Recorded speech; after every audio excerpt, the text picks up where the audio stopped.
Okay, I just made the comments. I'm very pleased with the way everybody in here keeping up with the assignments, doing good work. We're good with solving linear equations unless I got a denominator in it. Okay, which is why I put a denominator in it. There's another reason. Okay.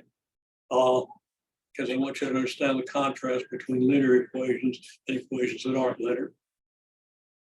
We don't really need that for a couple of weeks, well, week after next, I guess, maybe late next week, okay?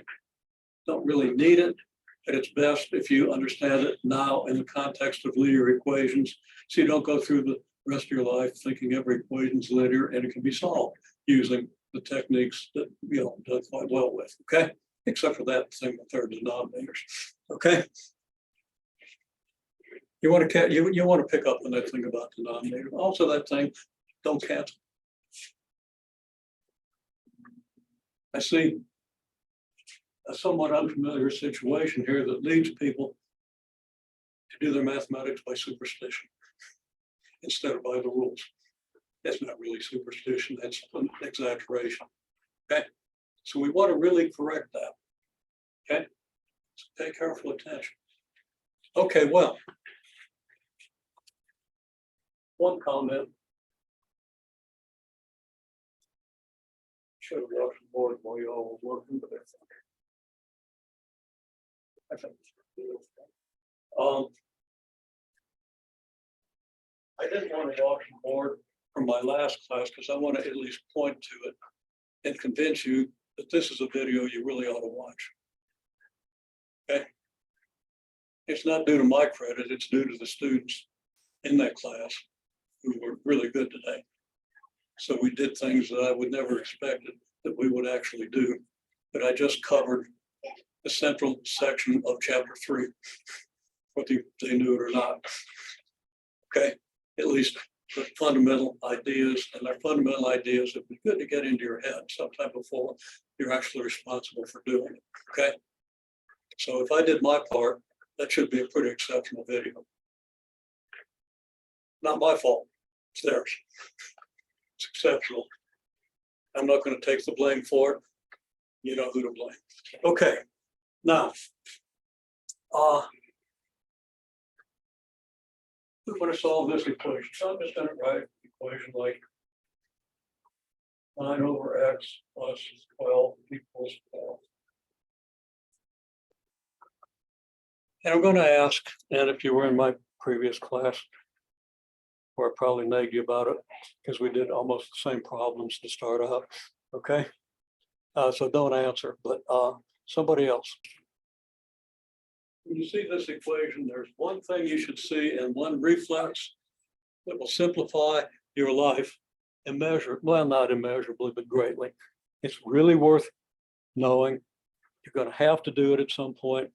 It's going to prevent you from doing a bad cancellation. And it's going to prevent you from getting the wrong answer repeatedly, okay? Okay, so I got a really good answer there. You got a denominator there. Do you like working with fractions? No. Okay. It's a little bit complicated. It's easy just to work with whole numbers, at least till you maybe get to the last step and it comes out in a fraction. But you don't want to be dealing with fractions in the equation. Okay. And I ask you if you heard me say that before. I think I've said it before. I think we've seen it before. Okay. Now, one of you was in my one of my classes last year, but I think you heard it in here. Did you hear it in here? Yeah. Okay. Now, if you didn't hear it in here, I'm not saying you're evil people because everybody knows that. No, because you certainly are. Okay.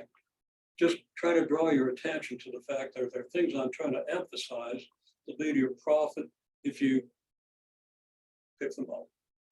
And that comes down to paying notes, to taking notes when I say this is really important. Okay. I'm not upset that you don't understand it, but I do want you to understand it. Okay. So I'll be saying it again and again. But if you have denominators, you multiply both sides by the denominators, and that clears your denominators. You no longer have denominators, and it becomes a really easy equation. Because everybody in here can solve the equation after you clear the denominators. Now, most of you can't solve this. What happens with this? And we'll see that in a minute. It doesn't matter whether you're going to be able to solve it at this point or not. There's a really easy way to solve this one. Okay. It's in the video, but you'll see it. It's easy if you identify what you got. So we'll get up to the identification process and then worry about it later. In this case, though, it's really easy. So we multiply x by both sides. That doesn't mean we multiply x by 9 over x and we multiply x by 4 and ignore that 12. It means we write it out. Very important. Okay, we write out the denominator times the entire side. The entire side in parentheses, because if you don't, then you're multiplying this part of this side by a number and you're screwing up the balance of the equation. Okay.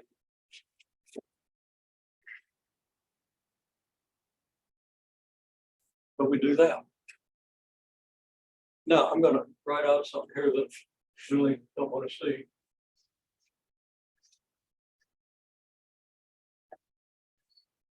Okay.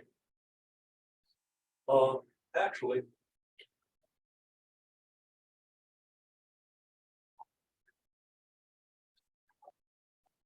I'm not sure I saw that. I might have seen something like this.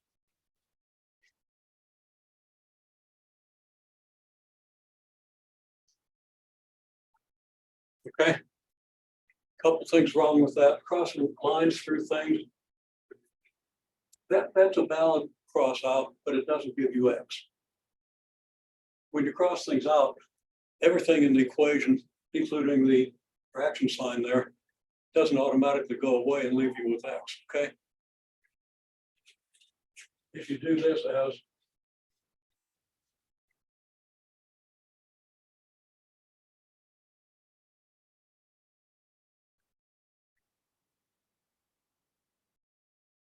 this,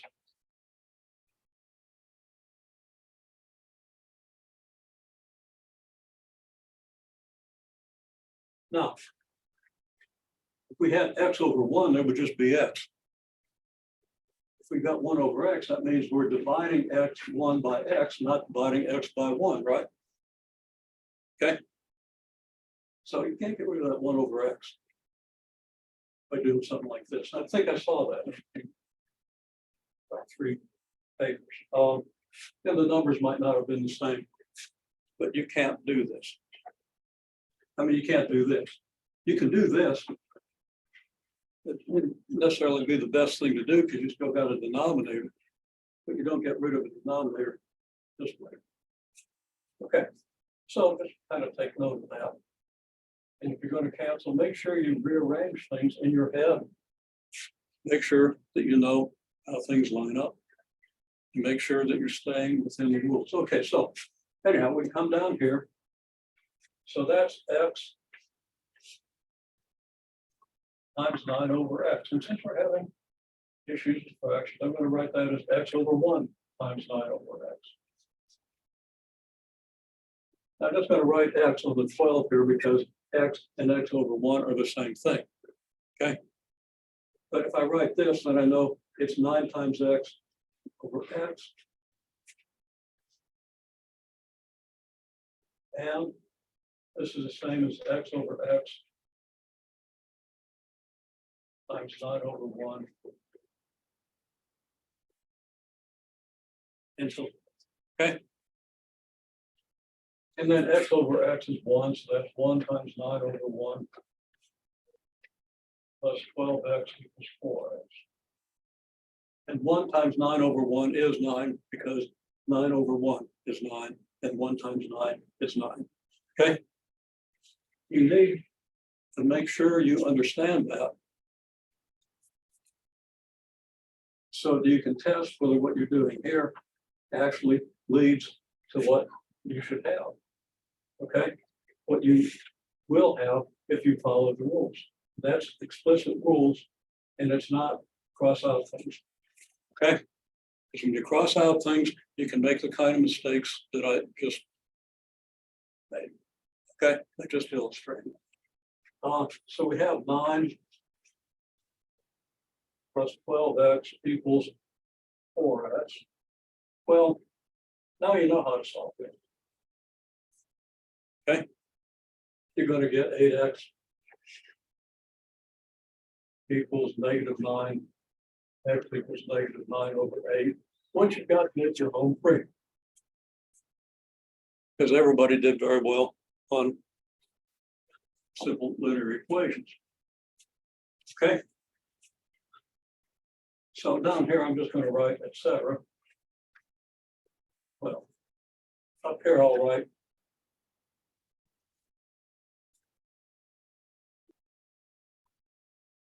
etc.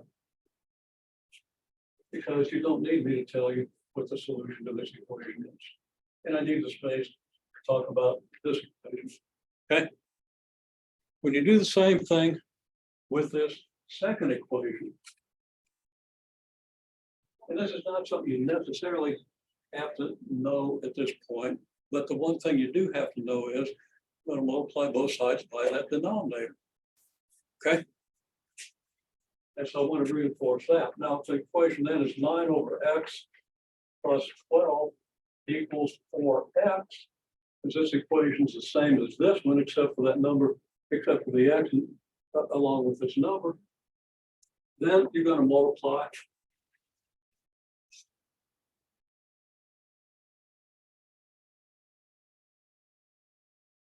x on both sides. You can't just multiply on this side and not this side.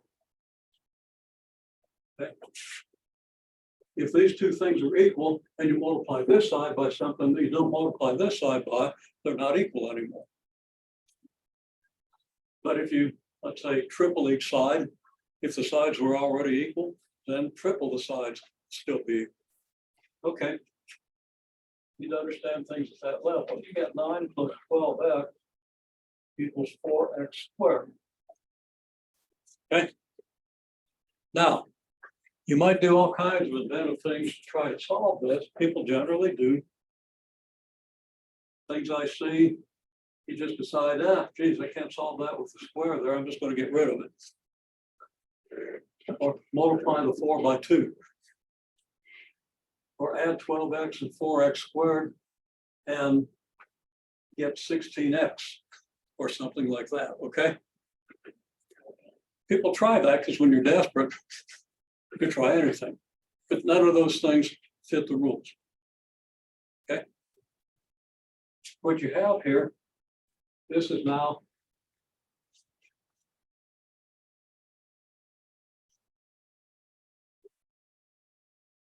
it's not linear. You've got an x squared and an x, and that's not 9x, that's 9. And just a number, okay?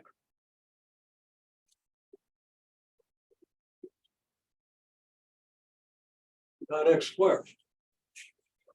Okay. Well, turns out this is quadratic.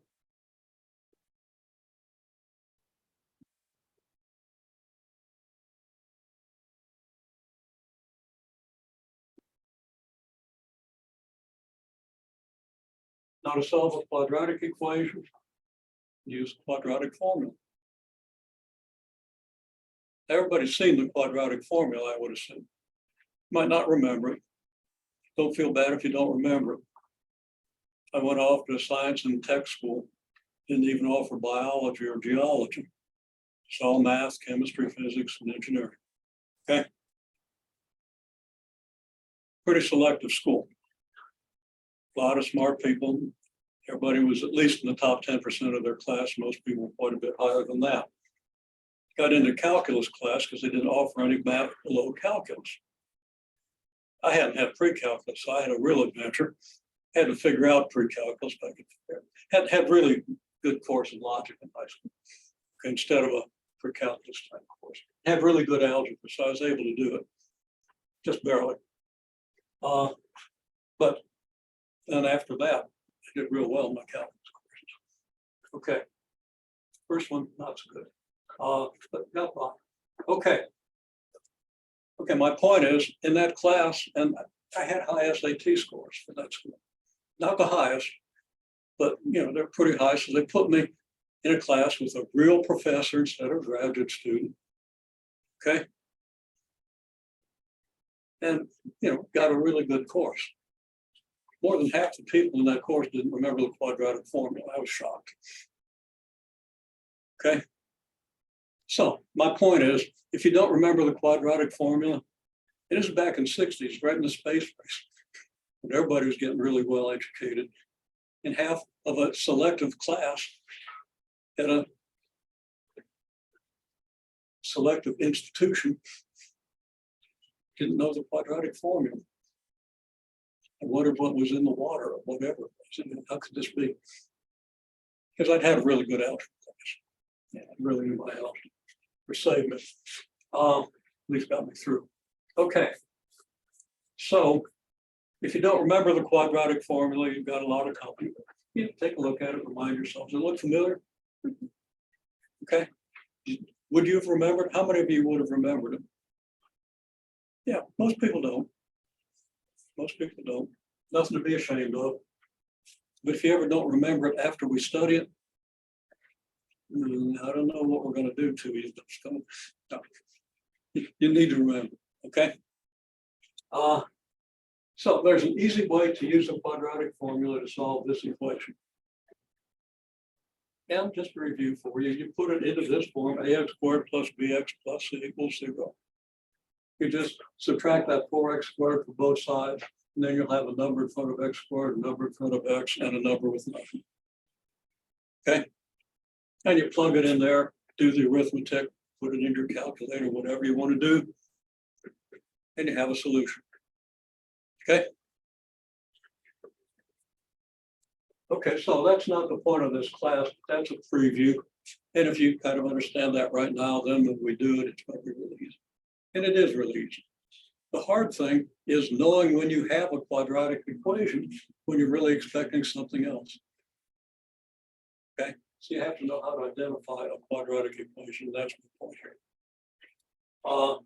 Now my main point is you multiply both sides by your denominator. So that's the number one thing I want you to see. Number two, don't cancel, rearrange, at least in your head. I've done this a number of times. Review it, make sure you understand why you do what you do in terms of the rules for fractions. Otherwise, you're going to be prone to cross things out that should cross out. If you also have a rule, you can only cancel factors. That doesn't really help when you think that the denominator sign goes away if you cancel something else, okay? That's a habit, it's a visual habit. You use visual habits to think about what you're going to do. And then you test it with the rules. And your life becomes a whole lot simpler. You get used to doing that, okay? So again, again, I'm pleased with what the class is doing. But try to get these two things straight. Okay? It will cost you trouble. Your homework isn't going to work out right, or one thing or another is going to go wrong. Or on a test, you mess something up that you really didn't have to mess up. Okay, on the problem that we did in class, we got this quadratic function in the previous class. Here it is. Well, here's the quadratic equation.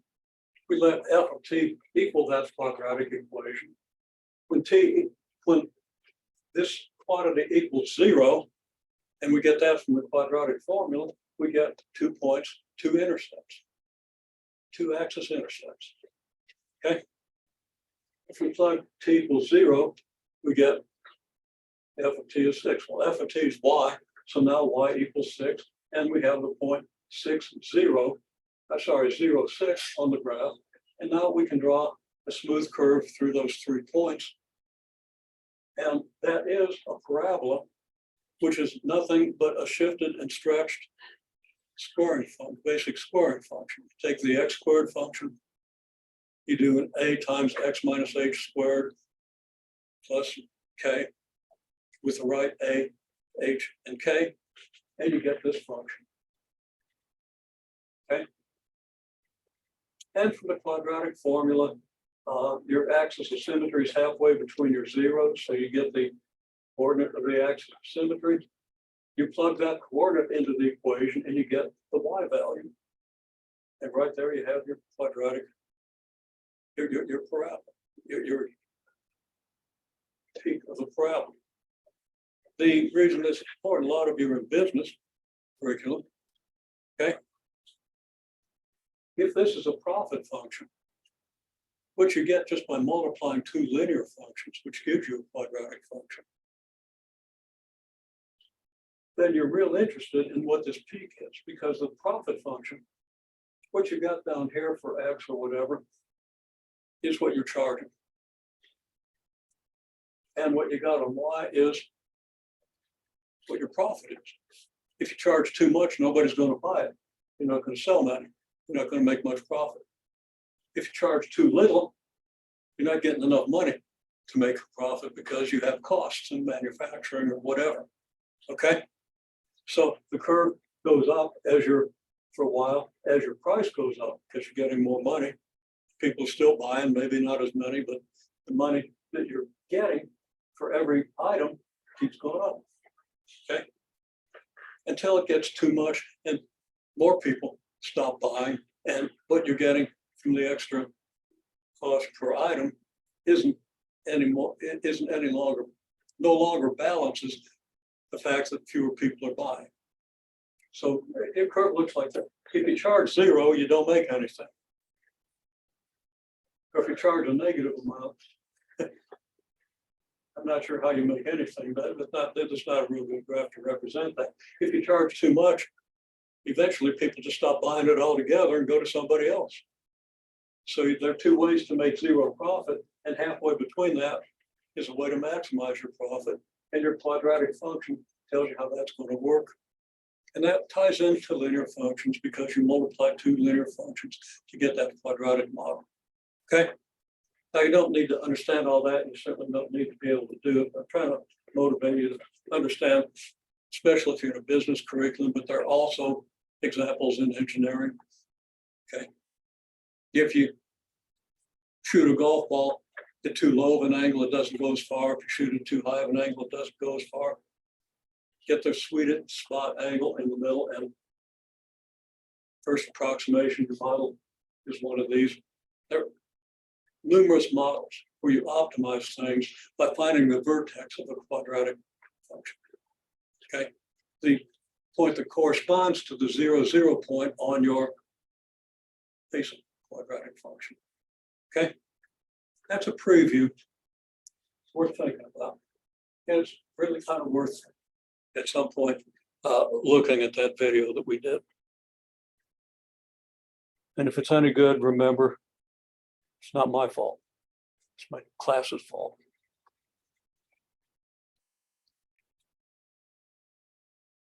Okay.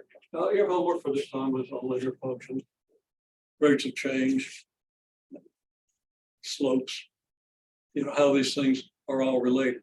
Again, people did quite well on the assignment. Let's talk more about the graphs of linear functions. I've just been talking about graphs of quadratic functions. I don't expect you to assimilate that right now, but okay. You notice that on that quadratic function, I had two x-intercepts, meaning 2 points on the x-coordinate. Okay. Here. Okay. I had 2 points here, and I had a point on the y-axis. For a linear function, you're just going to have 1 point on the x-axis and 1 point on the y-axis, assuming you have a non-zero slope. If your slope is 0, you've only got a point y-axis, and you might not leave the x-axis. Okay.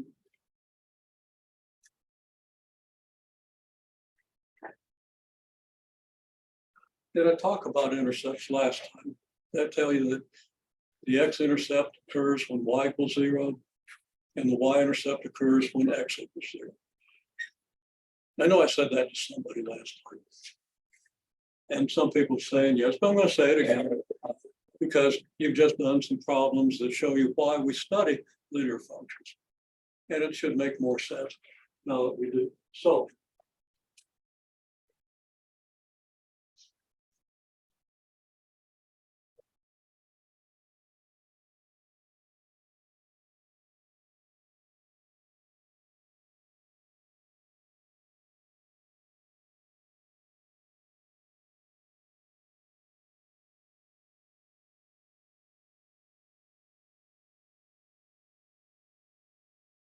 want you to apply this. I'm going to give you a simple equation. I simply want you to apply this to that equation to find the intercepts.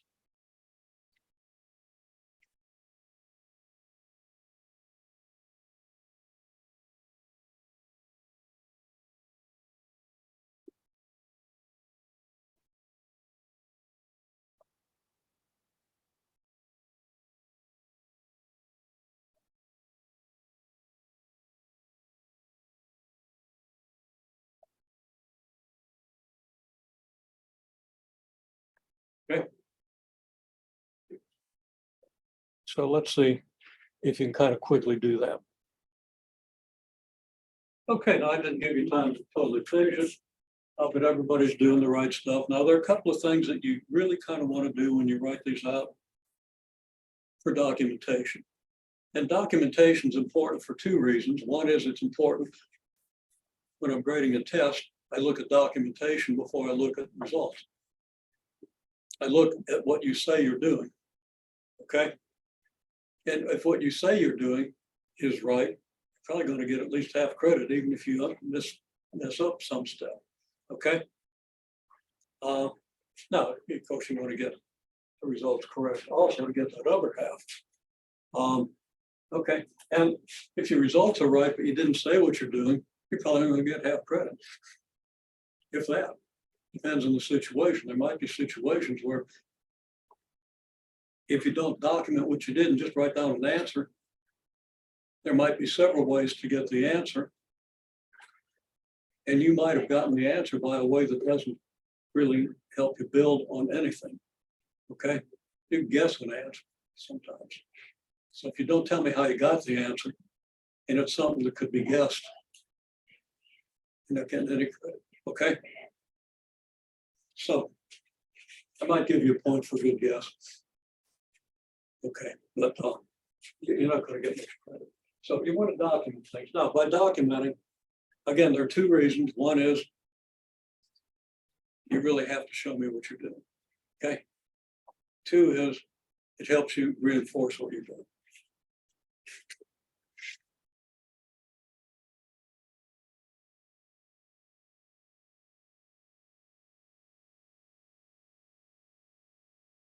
How long does it take to write that down? And how well does that reinforce what you're doing? If you write it down, it reinforces it and you won't forget it. If you do it every time you have one of these problems, you just do it in your assignment for next time. It's going to reinforce itself. You're unlikely to forget it, especially do a little reviewing before and after. Okay, so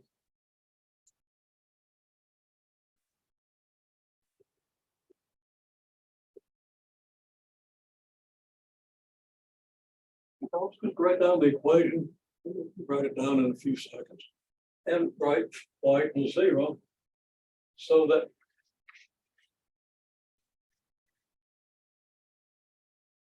(4x minus 7 times 0 equals 56. So that then 4x equals 56. And I'll just put some dots down here. X equals 14. Okay. And you do the steps. I mean, x equals 4x over 4 equals 56 over 4. So that x equals 56 over 4 and 56 over 4 is 14, unless I did my arithmetic wrong. But even while I'm saying that, I check it in my head a couple of times and it works. Okay. Among other things, 4 times 15 is 60. And if you subtract 1 from 60, you get 56. Of course, I know the multiplication tables too. So that's something that is in that when you get into the teams. Okay. So that's a well-formed solution that again has two important aspects. One is it reinforces your thinking and makes you say what you're doing, in which case you learn twice as much from doing it, and it only takes a few extra seconds. Okay. 2, it's complete documentation. There's nothing there that I wouldn't be looking for. Okay, everything there that I would be looking for. Now you could actually, in this case, abbreviate. If I just see 4x minus 7 times 0 equals 56, x equals 14. As long as that's right on a test, I probably wouldn't penalize you. I still want to see you. Yeah. Don't necessarily have to see you do your homework, because turning in your work is optional. Okay. But if you're writing it out in homework, it's really your benefit for your own learning process. Okay, anyhow, the y-intercept. Look how quickly I can write this out. Kind of automatic.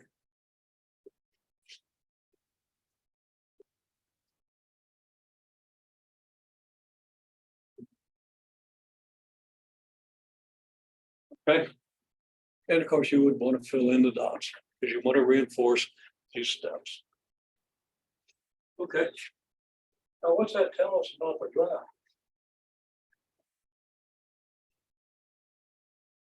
It was minus 7y, wasn't it? It's y minus 8.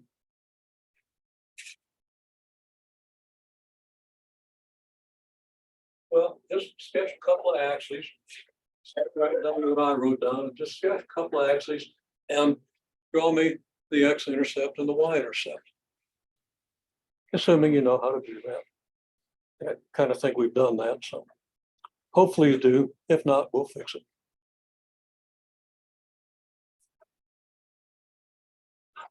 Okay. I want to try to convince you to tolerate a little sloppiness. Okay. Because the first thing you want to see when you look at this situation is, well, number one, what are the coordinates of the points, right? Okay, so first you want to write out the coordinates of the points. So maybe we complete this with the x-intercept is the point 14, 0. Okay. And the y-intercept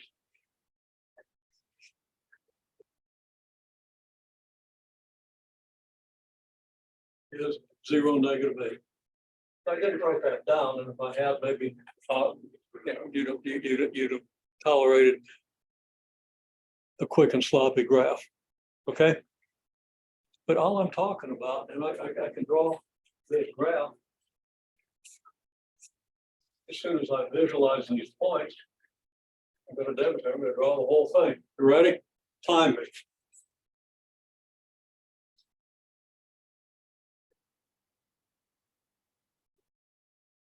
Okay. That's how those points are going to look if you use equal scales.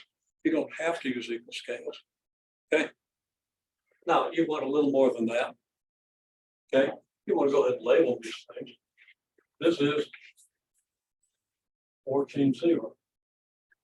This is 0, negative 8. So now I've got some documentation on my graph, and I don't need any marks in here at this point. Now, if it turns out that I do need marks, then maybe I start over and start subdividing, down to 16, and of course 8 is easy to subdivide, or whatever, or maybe I just mark, 300 little marks over here, and then I realize I only needed 14. You okay? Yeah. Yeah, I don't want to make too many extra marks, but so, a few extra marks, reasonable number of extra marks can help if I'm actually going to do something with this graph. Okay. The first thing I would do is this.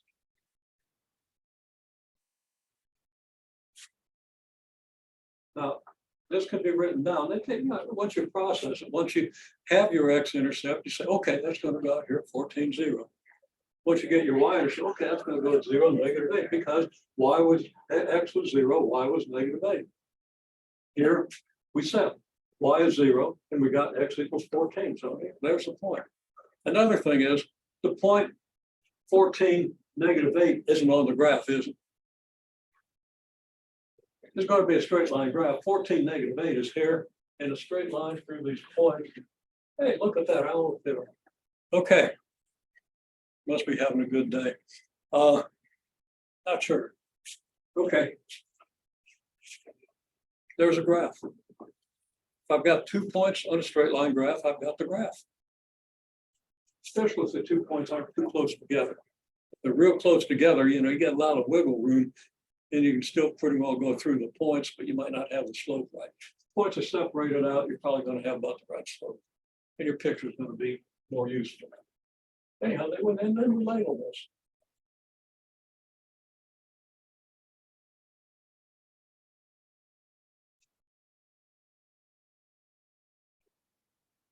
Now, maybe we solve for y. Because that gives us our slope intercept form, y equals mx plus b. Okay, we're not going to do that just yet. What do you use a triangle? I want you to draw a triangle on a sloppy graph. But if you have a really neat, beautiful graph, that's okay. But don't take the time right now to create a really neat, beautiful graph. And then embellish it with artwork around the edges. You know, angels and dragons, or you know, warriors and victims, you know, kind of Baroque type embellishments, which are really beautiful if they're done well. And I would respect that, but you don't want to take the time to do it until you've done everything else, right? And somebody might not even have world-class artistic ability, so you probably shouldn't. Okay. If you do it for your own, you know, just don't show it to anybody unless your ability. Okay. Really show it to people you trust. Well, all that absurdity aside, you can slop down a graph here without doing a lot of artwork. And it's reasonably representative. And then you can draw a triangle and show the slope, because we did that last time, right? We drew the triangle, we even used this color, unless my memory serves me wrong, which happens all the time, so maybe not. Okay? Did we do that? Everybody see me draw a triangle and a rise and a run? And talk about what the rise and the run meant and why we have to use our picture if we want to really get a good idea of the rate of change. Okay? And how the rate of change is synonymous in many ways with the slope. All those things, they're important, and you're going to want them. Okay, so draw me a triangle with and label the rise and the run and the slope.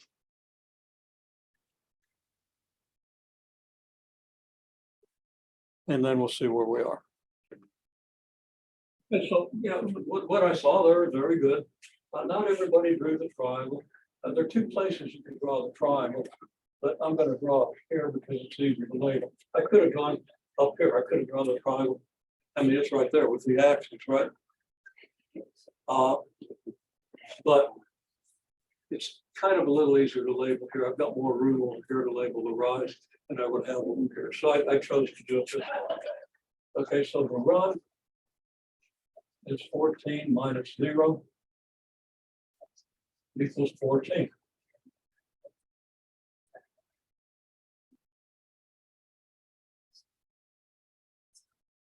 Rise is 0 minus -8 equals 8.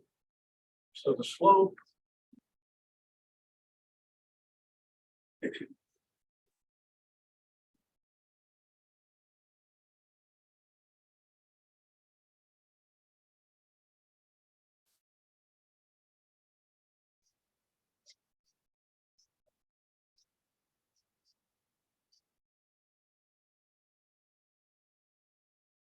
now I've written out a lot of detail. Slope equals rise over run equals delta y over delta x. I really recommend that you write rise over run because that's intuitively what you do. Okay, that's why you do y2 minus y1 over x2 minus x1. And the formula is useful, it keeps you from doing things in the wrong order. Not like you do y2 minus y1 over x1 minus x2, that's not going to work. One of the points is 1, one of the points is 2. Usually this is 0.1, this is 0.2. But this could be 0.1, this could be 0.2. You're still going to get the same thing. Okay, then I put I'm gonna choose 4/7, and I put it in a rectangular box, and I think I said last time, if we do this, we have a visual picture of everything, and we don't have to look all over the page. You know, because what are we gonna do in the rest of the page? Bengals, Reagans, soldiers, red-eyed ogres, whatever. And you're gonna cover up your work. If you keep the graph nice and pristine, you have all the information you need right there, and you don't need to. You can draw your angels and dragons and soldiers and ogres. Okay? Okay. Or at least you just don't have to look at a bunch of other calculations out here to see what you really need to see, which is the rise, the run, and the slope, and where they came from. Okay? So I kind of recommend that you do it that way. I think you'll learn it better. I think you'll end up with a better result if you discipline yourself to write out the details. It doesn't take long. I know you're in a hurry, got busy lives, but you'll learn faster if you take a little extra time. Okay, now we have y equals mx plus b, right? That's the standard slope-intercept form of the equation of a straight line. There are three forms. Okay. But the slope-intercept form is probably the most famous and maybe the most standard. Okay. There are two other forms that we'll talk about, and open math, I think, will also. Okay, so just from the information on the graph here, can you tell me what M is? How many think you can find M from the graph if it's all labeled like this? Okay, can you find B? Okay, well, we talked about M. M is the slope. Okay, so we know that M is 4/7. What's B? Well, if x equals 0, what do you get here? You get y equals b, don't you? So if x is 0, y is b, which means that b is probably going to be your y-intercept. I mean, it is your y-intercept. Because remember, the y-intercept occurs when x equals 0.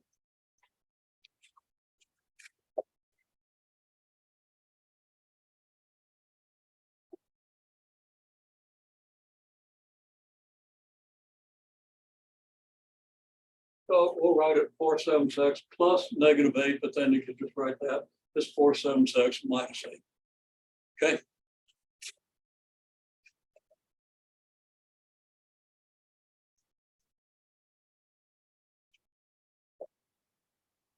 It's really hard to write 8s down here. I'm not doing a good job of it, but there is something. It looks like I'm not sure what it looks like. Looks like a deformed 6, but it's an 8. Okay. Okay, well, there's the equation. So if you find the intercepts, do this, put everything on the graph, you can just read off the equation. That's really easy. Now, another thing you can do, and I'll write myself a note.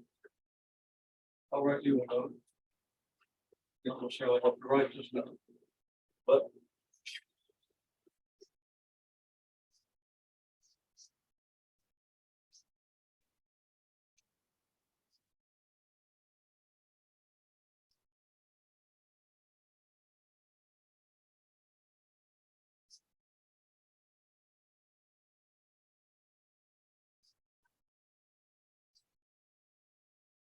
might or might not be able to read this, but if you look at the video, you should be able to. I just say note that y equals b if x equals 0. I mean, if x equals 0, y equals b. I said that, but I didn't have it written out. So 0b is your y-intercept. Well, 0 -8 is your y-intercept. What's your conclusion? B's better be -8. It's just common sense, but common sense in a way that you haven't really been trained to think. In most cases, I don't think our curriculum does a good job of that. training people to think. And incidentally, the main reason I became a mathematics teacher was to teach people to think, because people weren't doing a good job of it in the 70s. They didn't do a good job of it in the 80s. They didn't do a good job of it in the 90s and so forth. Look where we are. People ain't thinking very well. Okay. Not sure that mathematics is really helping with that, but it should. Not because mathematics itself is important, the thinking process, thinking, seeing what's going on. Okay. Seeing picture. I'd have gone off and been an engineer and made twice as much money. I made enough money, it's okay. Also, you know, there are advantages. Engineers get paid more, but they get fired a lot more too. So it balances. Most of my fraternity brothers were engineers. We have reunions every now and then. Haven't had one since COVID. I'm scared to do that.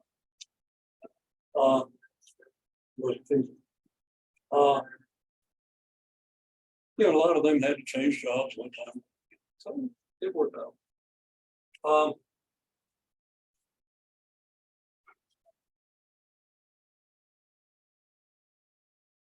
A lot of them have expensive tastes. Man. Give me food, give me shelter, give me a house I can build myself. A few other amenities. Good enough. Never did care about fancy cars. That would have been a real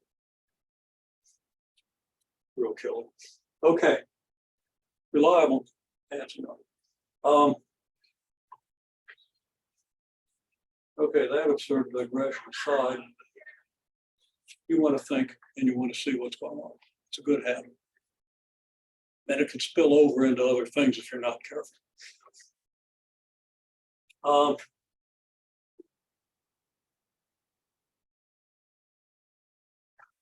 Okay, let me pause a minute. I got to raise some boards here. I got to point out a mistake I made. I make them so seldom that I have to draw your attention to it when I do, so you don't do what I did. See what I did here? See these circles? Why are these things circled? It's because 7y minus 6 here, and all of a sudden it's 7y plus 6. There's no rule of algebra that allows me to change a minus 6 to a plus 6 without changing a lot of other stuff, right? Okay.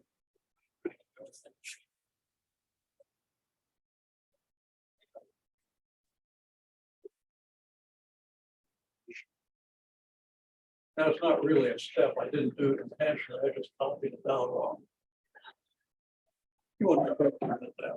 That's the kind of mistake I wouldn't penalize overly badly, especially if you took this and checked it. I didn't do a check here. If I'd have done a check, this would not have been the inverse function. There was a 9 down here. As you see here. So if I plug this function into this, it's not going to give me x. If I plug this function into this, it's not going to give me x. So I don't really have inverse functions. And at that point, I have to go back and figure out what in the world I did with this fairly simple, it's pretty simple to me, algebra. It's still challenging to you because there's some steps that you're probably not used to taking, like multiplying both sides by the denominator in. Okay. Okay.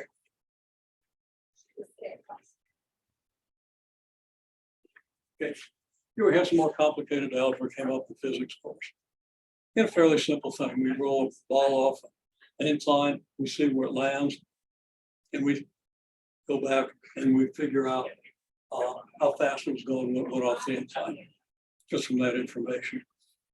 It's about as bad as the algebra. The setup isn't that difficult, but then it gets into some nasty algebra. And there's a couple more boards full of stuff that even got to this point. Okay.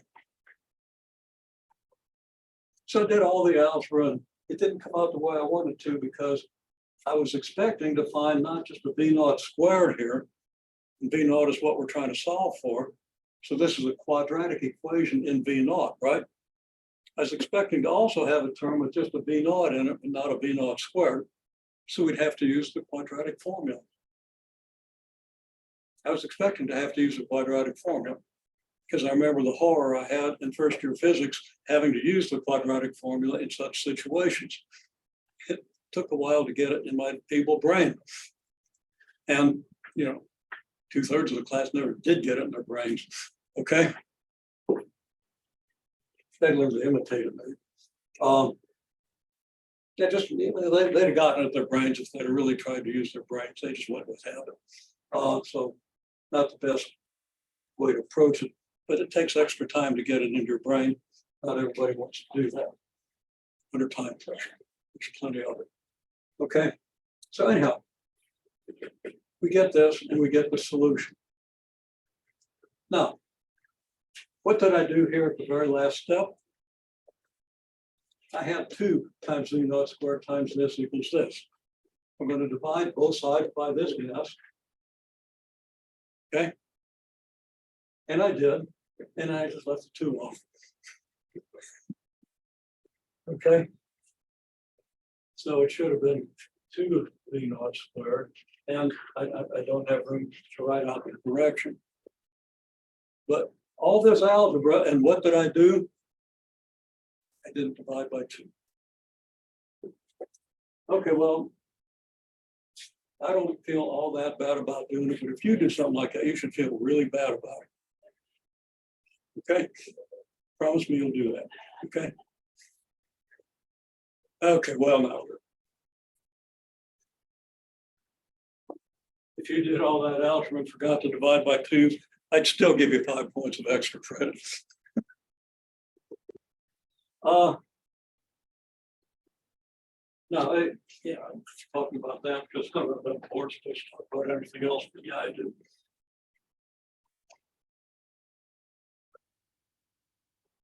Okay.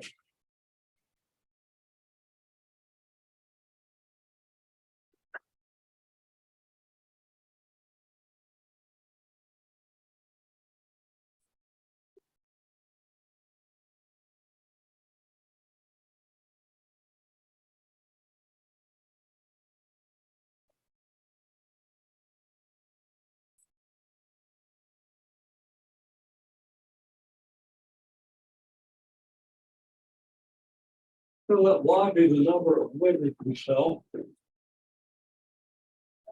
and X is the price.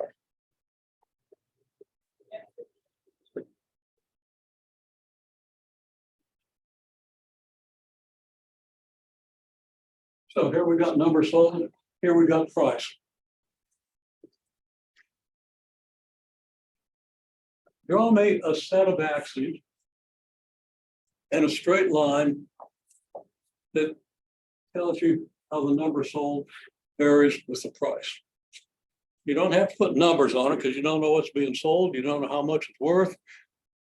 You don't know how many you have to sell before nobody buys them, or how the price has to be before nobody buys them. You don't have to know how many you'll sell if you don't charge for them.